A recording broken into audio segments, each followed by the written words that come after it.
बाबा की एक बहुत पुरानी बात बताऊंगा।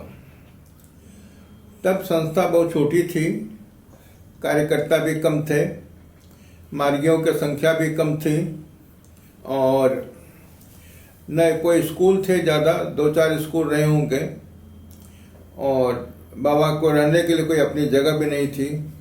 तो बाबा मार्गियों के घर में जाकर ठहरते थे और कोई ऐसा पीए भी साथ में नहीं होता था।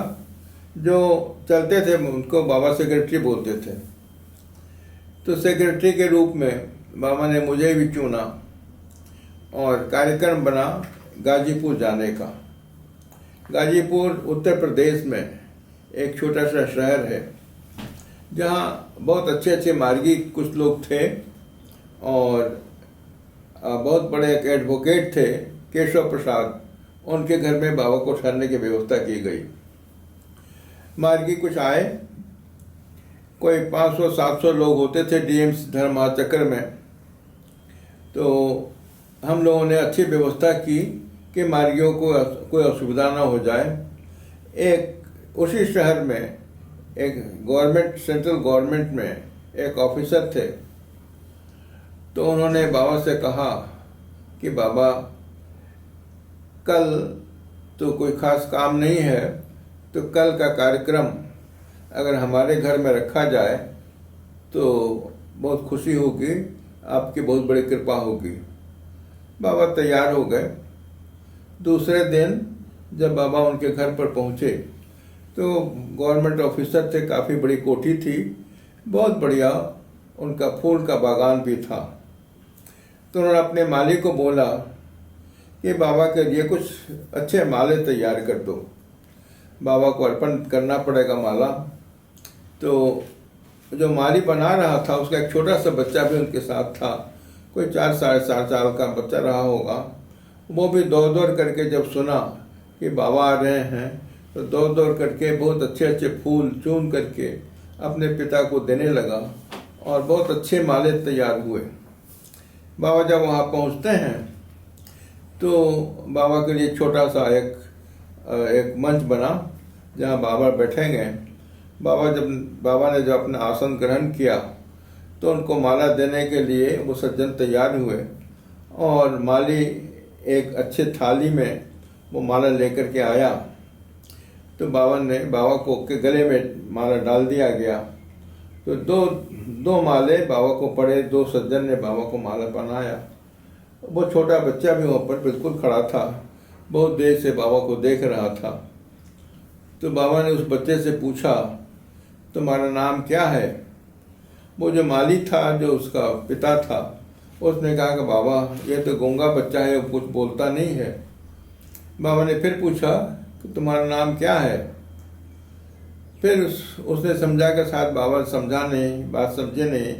तो उसने फिर कहा कि नहीं बाबा, ये तो बच्चा गूंगा है। जो ऑफिसर थे, सरकारी ऑफिसर, उन्होंने कहा कि बाबा यह बच्चा गूंगा है। फिर भी बाबा ने 2-3 बार और पूछा कि तुम्हारा नाम क्या है। तो हम लोग भी सोच रहे थे कि जब गूंगा है तो बाबा इसका नाम बार बार क्यों पूछ रहे हैं। तो धीरे धीरे कहता है बबुआ। उसको लोग बबुआ के नाम से पुकारते थे। वो सुनता जरूर था लेकिन बोल नहीं पाता था। तो बाबा ने बाद में बताया कि जो बच्चे बोल नहीं पाते हैं, जो गूंगे बच्चे होते हैं, जो गूंगे लोग होते हैं, उसके गूंगापन का 2 कारण हो सकता है। एक, या तो बहरा है, तो बहरा है तो कुछ सुना नहीं, तो भाषा सीखा नहीं। और दूसरा, सुनेगा लेकिन बोल नहीं पाएगा, उसकी बेखरी उसके पास नहीं है, बोलने की शक्ति उसके पास नहीं है। तो बाबा ने कहा कि यह बच्चा सुनता है, कान इसके ठीक हैं, लेकिन यह बच्चा मूक है, बोल नहीं पा सकता। ये मूक बधिर नहीं है, मूक है, बधिर नहीं है। तो धीरे धीरे वो बच्चा, वो तो सारी भाषा सुनता था, तो धीरे धीरे 2-4 शब्द वो बोलने लगा। तो सब लोग बहुत आश्चर्यचकित रहे कि ये तो कुछ बोल रहा है। बाबा ने उसको अपने पास बुला करके बहुत प्रेम से उसके सिर में हाथ रखा, उसके गले में हाथ डाला, तो वो पूरा सेंटेंस, पूरा वाक्य बोलने लगा, लेकिन वो तुतला करके बोलता था। धीरे धीरे वो भाषा सीखने लगा और वो स्कूल जाने लगा, पढ़ाई उसकी हो गई। गवर्नमेंट ऑफिसर्स ने भी उनको बहुत मदद की, मार्गियों ने मदद की, और कुछ ऐसी संस्था थी उसकी मदद से वो स्कूल में वो एडमिशन ले लिया, भर्ती हो गया। उसने खूब अच्छी पढ़ाई की, पढ़ाई में काफ़ी अच्छा था, अपने क्लास में प्रथम आता था। धीरे धीरे वो क्लास 10 पास करता है। पूरे जिला में, पूरे गाजीपुर जिले में वो पहला स्थान प्राप्त किया, फर्स्ट स्टैंड किया। इस प्रकार से उसकी पढ़ाई चलती रही। जब क्लास 12 में गया तो वहाँ भी बहुत अच्छी पढ़ाई हुई उसकी। उसको सरकारी मदद मिल गई, उसका एडमिशन किसी मेडिकल कॉलेज में हो गया। वो 5 वर्षों के बाद डॉक्टर बन गया। डॉक्टर बनने के बाद तो उसका सबसे अच्छा काम था, वो ये चाहता था कि मैं तो कहीं बोल नहीं पाता था और बाबा की कृपा से मुझे बोलने का सौभाग्य प्राप्त हुआ है, तो मैं इस दिशा में कुछ काम करूंगा कि छोटे बच्चे जो बचपन से गूंगे हैं या नहीं सुन पाते हैं, बोल नहीं पाते हैं, उनके लिए मैं कुछ करूंगा। धीरे धीरे उसकी पढ़ाई हुई, भारत देश में काफ़ी अच्छी पढ़ाई की और धीरे धीरे उसका एडमिशन कहीं अमेरिका के किसी कॉलेज में हो गया। वहाँ भी जाकर के उसने बहुत नाम कमाया और जो उसका वहाँ का बहुत बड़ा फिजियोथेरापिस्ट बन गया।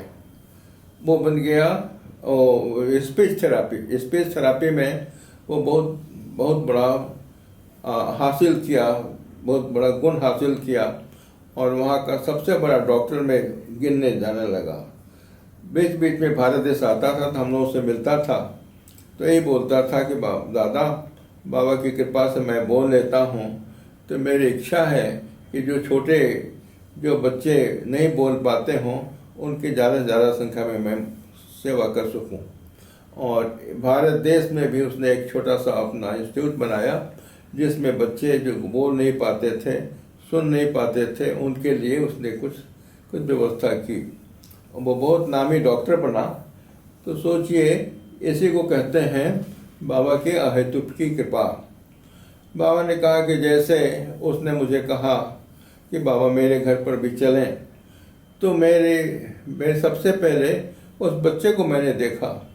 मैंने सोचा कि 2 काम हो जाएगा हमारा, इसके पास जा भी पाएंगे और छोटे बच्चे की भलाई भी हो पाएगी। इसलिए मैंने उस दिन अपनी हामी भर दी और मैं जाकर उस बच्चे का कल्याण मैंने किया। तो इसको कहते हैं बाबा की अहेतुकी कृपा। तो बाबा ने कहा कि परम पुरुष का ये कर्तव्य होता है और वह अपने इस कर्तव्य में कभी पीछे नहीं होते हैं। अहेतुक की कृपा, बाबा बहुत दोनों हाथ खोल करके बाबा ने अहेतुक की कृपा की है, हम बच्चों के लिए, हम साधकों के लिए। तो हम यह जान लें कि बाबा अपनी तरफ से कभी बाबा ने कुछ कमी नहीं की। कमी अगर है तो हम भक्तों की तरफ से कमी है, और यही कारण है कि बाबा ने अपना ढूंढ करके लोगों के ऊपर कृपा की और कृपा की बारिश बाबा ने खूब सबको भिगो दिया। यही है उनकी बहुत बड़ी कृपा, यही है उनका सबसे बड़ा आशीष।